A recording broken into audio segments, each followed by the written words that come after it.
A'udzubillahi minasyaitonirrajim. Bismillahirrahmanirrahim. Assalamualaikum warahmatullahi wabarakatuh. Di sini saya akan menjelaskan sedikit dari pertanyaan UTS mata kuliah pengembangan kurikulum yang diampu oleh Ibu Amelina Rabbani Azra MPD. Pertanyaannya itu tentang bagaimana mengukur efektivitas kurikulum yang telah diimplementasikan. Namun sebelumnya saya ingin memperkenalkan diri terlebih dahulu. Nama saya Puspa Puadiah dengan nomor NIM 22021000104, Fakultas Tarbiyah, Prodi Pendidikan Agama Islam, semester 7. Sebelum kita masuk kepada pembahasan tentang bagaimana mengukur efektivitas kurikulum yang telah kita implementasikan, di sini ada definisi dari kurikulum sendiri. Kurikulum adalah seperangkat rencana pembelajaran dan pengajaran yang merinci materi pelajaran, metode pengajaran, tujuan pembelajaran, dan juga evaluasi. Nah, ini itu mencakup apa yang diajarkan, bagaimana mengajarkannya, dan bagaimana mengukur pencapaian siswa. Nah, kemudian tentang pentingnya kita mengukur kurikulum atau pentingnya pengukuran kurikulum. Mengukur kurikulum yang telah diimplementasikan adalah esensial dalam memastikan efektivitas pendidikan, dan ini tuh membantu sekolah dan lembaga pendidikan untuk menilai sejauh mana tujuan pendidikan tercapai dan apakah perubahan atau perbaikan diperlukan. Sangat penting bagi kita mengukur sejauh mana kurikulum ini itu tercapai. Kemudian di sini kita masuk pada pembahasan tentang bagaimana cara kita mengukur kurikulum yang telah diimplementasikan. Di sini ada 8. Yang pertama adalah evaluasi hasil belajar, yang kedua adalah kepuasan guru dan siswa, kemudian yang ketiga adalah retensi dan dropout, yang keempat adalah pemantauan pelaksanaan, dan yang kelima analisis data, yang keenam pembaruan dan perbaikan, yang ketujuh keterlibatan stakeholder, yang kedelapan adalah riset dan literatur. Pembahasan yang pertama adalah cara yang pertama adalah evaluasi hasil belajar.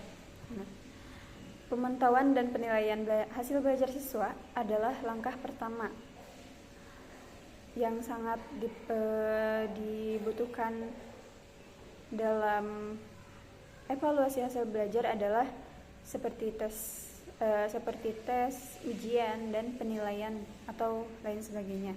Nah, evaluasi hasil belajar ini adalah proses penting untuk menilai sejauh mana siswa telah mencapai tujuan pembelajaran.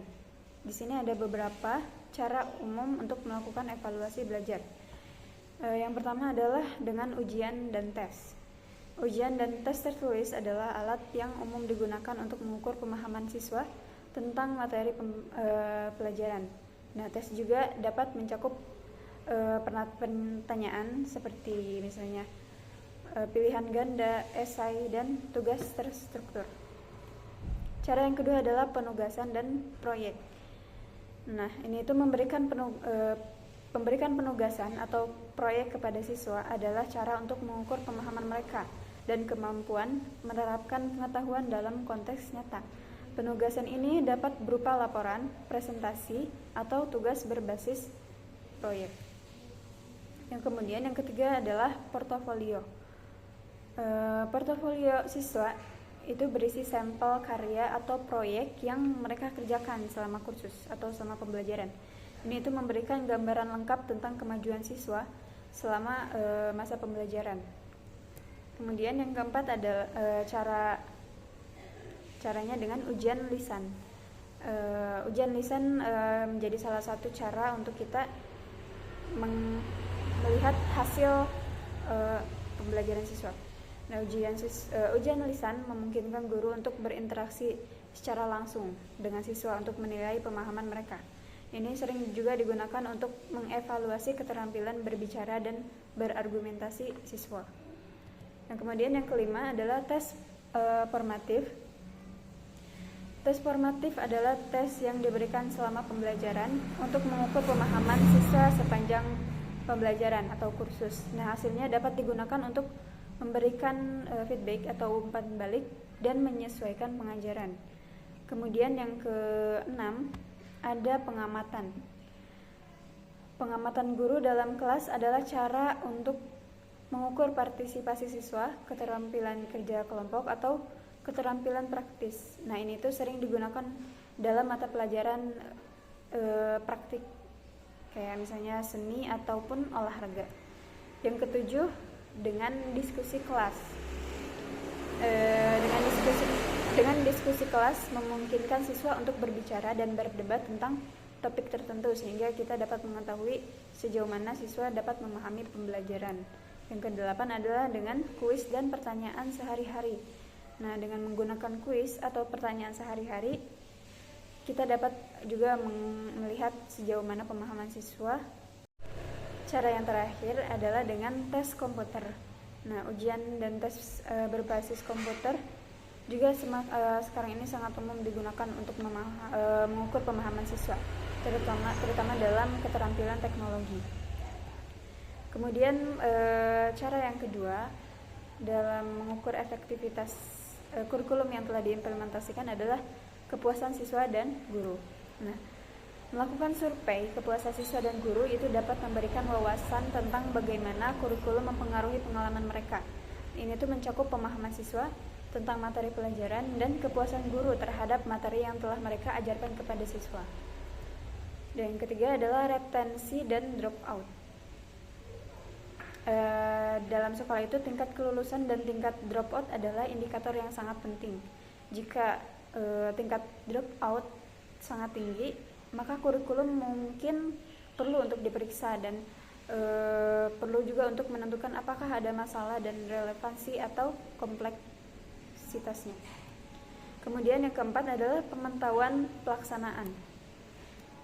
Memantau apakah kurikulum diimplementasikan sesuai rencana adalah langkah yang sangat penting. Nah, hal ini itu dapat mencakup pemantauan pelajaran di kelas, peninjauan bahan ajar, dan pengamatan secara langsung. Yang kelima adalah analisis data.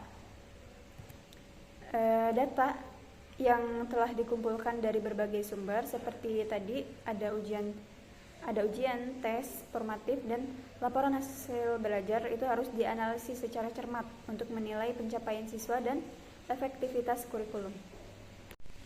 Yang keenam adalah pembaruan dan perbaikan. Nah, pembaruan dan perbaikan ini sangat penting setelah kita melakukan evaluasi hasil belajar.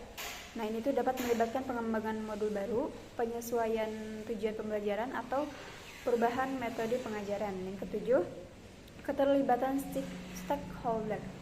Nah, dalam mengukur efektivitas kurikulum yang telah diimplementasikan, kita harus libatkan orang tua, komunitas, dan pihak yang lainnya. Nah, juga dalam evaluasi kurikulum itu sebagai langkah untuk kita memahami pandangan mereka dan mendapatkan masukan yang itu yang sangat penting. Kemudian yang kedelapan adalah riset dan literatur.